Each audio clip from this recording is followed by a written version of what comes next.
These are the things that you need to fit the QuietNite Z. These are the written instructions. This is the QuietNite Z mouthpiece with the airway plug inserted. You'll also need a timer after the water boils so that you'll know how long to leave the mouthpiece in. This spoon is used to hold the mouthpiece down into the water and to retrieve it after you have done the heated the mouthpiece. And this is a cup in which the boiling water is poured after you finish, and you can use the same thing to pour the water into the pan. So what we're going to do next is get the water, pour it in the pan, and bring it to a boil. Fill a cup with enough water to cover the mouthpiece and pour that into the pan so that you can bring that to a boil.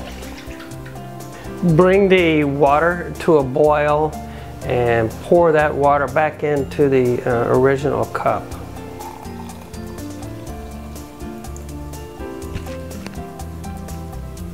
And then wait 60 seconds. After 60 seconds, you'll drop the mouthpiece completely into the water. Make sure it's immersed fully. And then you will wait 2 minutes to fit the mouthpiece. Carefully remove the mouthpiece and begin the fitting process with the V-knot upright in your mouth. In the meantime, use your hands to mold the mouthpiece and suck in on the mouthpiece, both at the same time.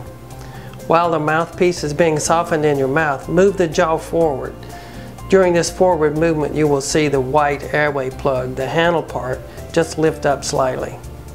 Hold the mouthpiece in place until it begins to cool. This is usually about 60 seconds, or could be more.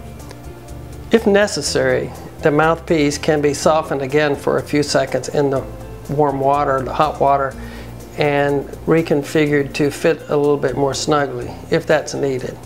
After at least 30 seconds of fitting the Q&Z mouthpiece in your mouth, you can, when it starts to cool a little bit, you can take it out and drop it into a cup of cool water and let it sit there for a minute or so, and that will help it shrink fit so that it fits better. When properly fitted, the Q&Z mouthpiece, the anti-snoring mouthpiece, will show clear indentations of the teeth where they fit into the material.